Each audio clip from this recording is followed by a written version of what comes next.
എരിശ്ശേരി ഉണ്ടാക്കുവാൻ വേണ്ടി 2 ഏത്തയ്ക്ക എടുത്തിരിക്കുകയാണ്.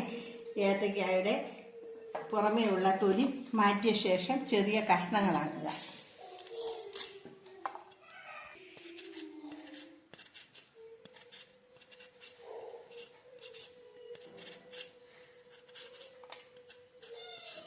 അരിഞ്ഞു വെച്ചിരിക്കുകയാണ്.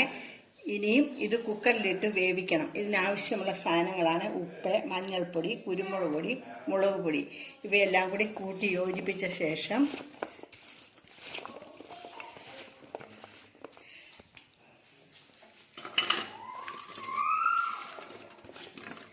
കുക്കറിൽ സ്വല്പം വെള്ളമൊഴിച്ച് വേവിക്കുക.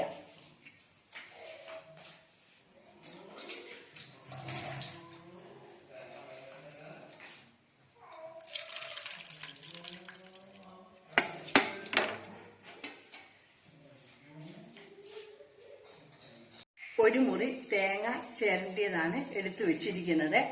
ഇതിൽ പകുതി എടുത്ത്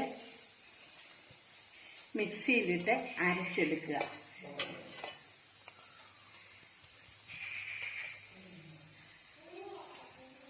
കറിവേപ്പിലയും ജീരകവും സ്വല്പം വെള്ളവും ഒഴിച്ചു വേണം അരച്ചെടുക്കുവാൻ.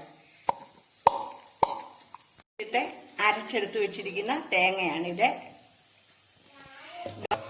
ബാക്കി തേങ്ങ എടുത്ത് ഒതുക്കിയെടുക്കുക മിക്സിയിലൊന്ന് ചെറുതായി. ഇപ്പോൾ ഏത്തയ്ക്ക കഷ്ണം വെന്തിരിക്കുകയാണ്. അതൊരു ചീനച്ചട്ടിയിലേക്ക് ഒഴിക്കുക. ഇളക്കിയ ശേഷം അരച്ചു വെച്ചിരിക്കുന്ന തേങ്ങയും ജീരകവും കൂടി അതിലേക്ക് ചേർക്കുക.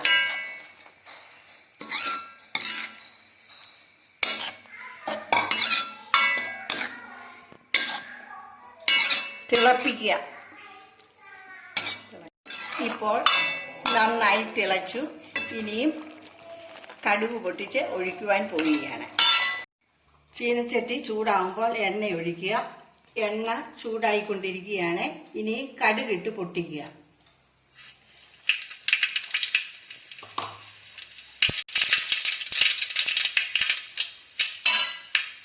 അതിനുശേഷം കറിവേപ്പില ചേർക്കുക. അതിനുശേഷം ഒതുക്കി വെച്ചിരിക്കുന്ന തേങ്ങ അതിലേക്ക് ചേർക്കുക.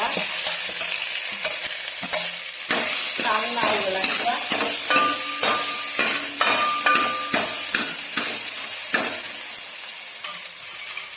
അതിലേക്ക് വേവിച്ചു വെച്ചിരിക്കുന്ന നേന്ത്രക്ക ചേർക്കുക.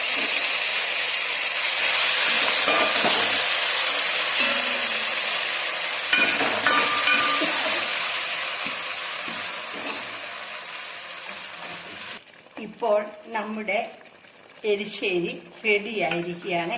ഇതുപോലെ കുഴമ്പ് രൂപത്തിൽ ഇരിക്കണം. ഇതുപോലെയുള്ള വീഡിയോ ലഭിക്കുന്നതിനായി ഈ ചാനൽ സബ്സ്ക്രൈബ് ചെയ്യുക. എല്ലാവർക്കും ഓണാശംസ.